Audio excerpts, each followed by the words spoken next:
Kesehatan jiwa remaja merupakan tingkatan kesejahteraan secara psikologis pada remaja yang terdiri dari beberapa jenis yang dikategorikan dalam kondisi sehat jiwa remaja, gangguan kecemasan pada remaja, stres pada remaja, dan depresi pada remaja.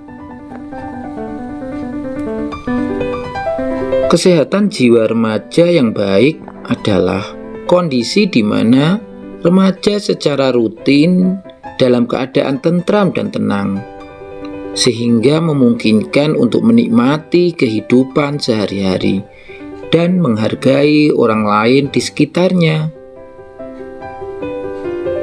Kesehatan jiwa pada remaja dipengaruhi oleh berbagai peristiwa yang terjadi dalam kehidupannya, yang memiliki dampak besar pada perilaku dan kepribadian remaja.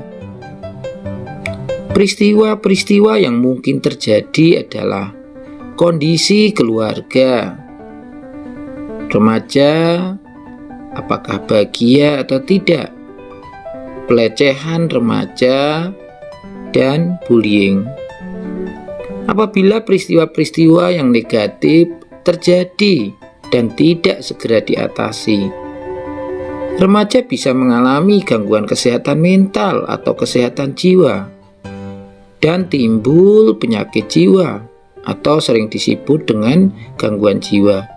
Hal tersebut dapat mempengaruhi bagaimana cara remaja berperilaku, bagaimana cara remaja berhubungan sosial dengan orang lain, atau bagaimana remaja membuat pilihan, hingga dapat memicu hasrat remaja untuk menyendiri bahkan menyakiti diri sendiri.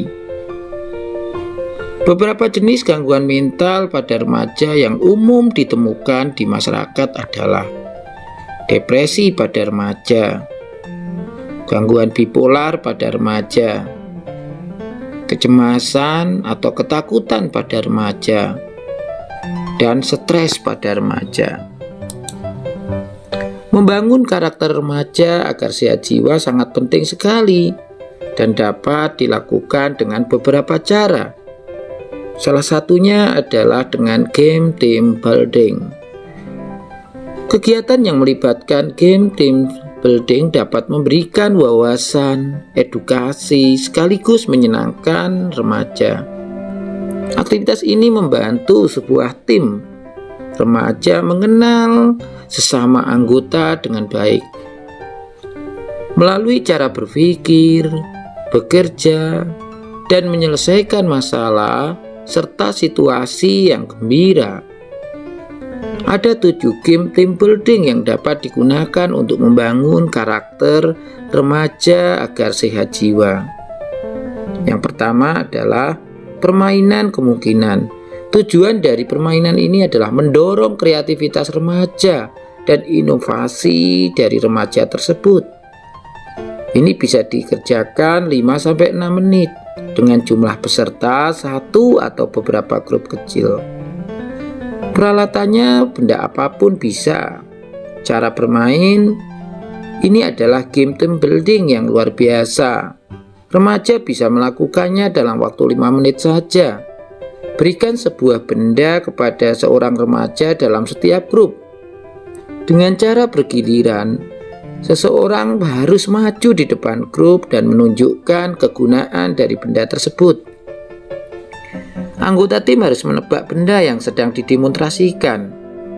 Orang yang berdiri di depan tidak boleh berbicara, dan demonstrasinya harus original dan lucu atau mungkin sedikit aneh.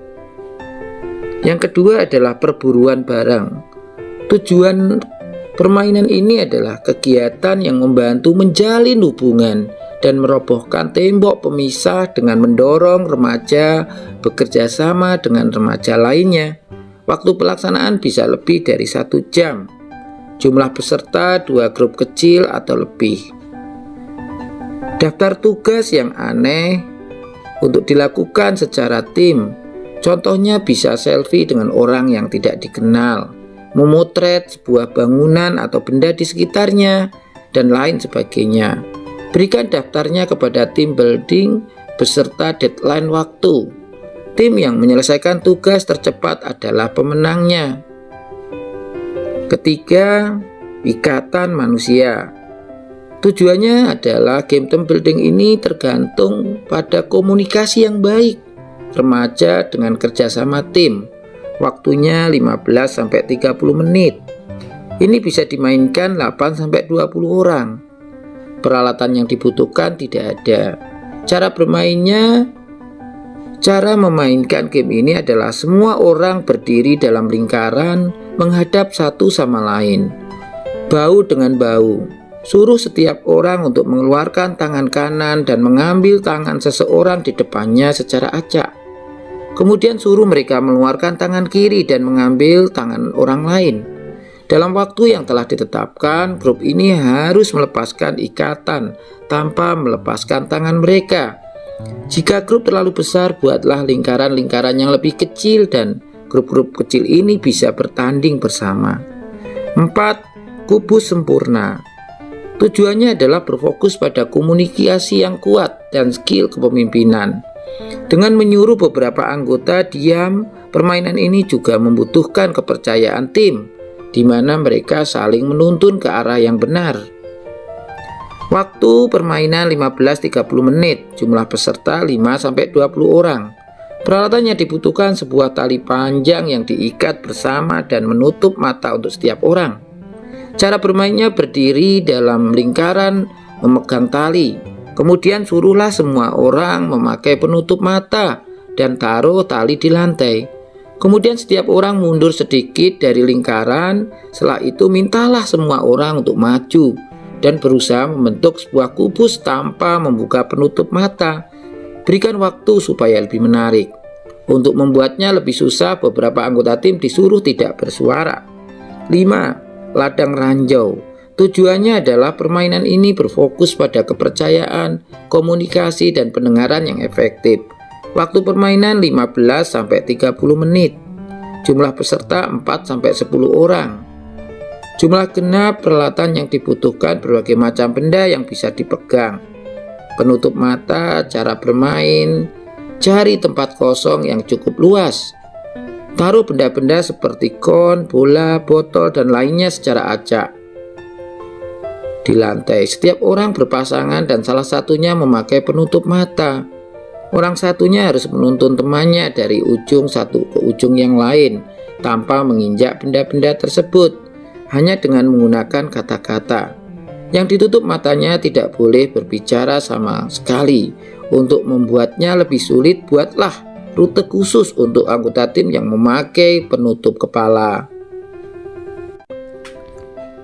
Keenam, telur jatuh. Tujuan dari permainan ini adalah permainan tim building klasik ini sangat menghibur, memerlukan kerjasama dan penyelesaian masalah yang baik untuk merekatkan sesama anggota. Lebih banyak orang lebih baik, dan ingatlah untuk membawa beberapa telur ekstra perlu beberapa orang. Waktu permainan 1-2 jam, jumlah peserta 2 atau lebih grup kecil. Peralatan yang dibutuhkan berbagai macam benda dan alat yang kotor. Cara bermainnya adalah bagi semua orang menjadi grup bertiga atau berlima dan berikan setiap grup sebutir telur mentah. Taruh semua alat dalam satu tumpukan. Mereka punya waktu 15-30 menit untuk membuat sebuah alat untuk melindungi telur ketika dijatuhkan. Bisa memakai plester, pensil, sedotan, peralatan plastik, kardus, koran, atau karet gelang. Setelah waktu habis, jatuhkan mesin telur tersebut dari tempat yang cukup tinggi dan lihat apakah mereka mendarat dengan utuh. Ketujuh, itu lebih baik daripada itu. Tujuannya adalah latihan ini mendorong kreativitas tim dalam penyelesaian masalah. Hindari membuat skenario yang terlalu mudah sehingga ketahuan benda mana yang paling berguna. Waktu permainan 15-20 menit. Jumlah peserta berapa saja boleh. Peralatan yang dibutuhkan 4 benda atau lebih. Sedangkan cara bermainnya, ambil 4 benda atau lebih yang berbeda, bagi grup dengan jumlah genap. Buatlah skenario di mana setiap tim harus menyelesaikan sebuah masalah hanya menggunakan benda-benda tersebut.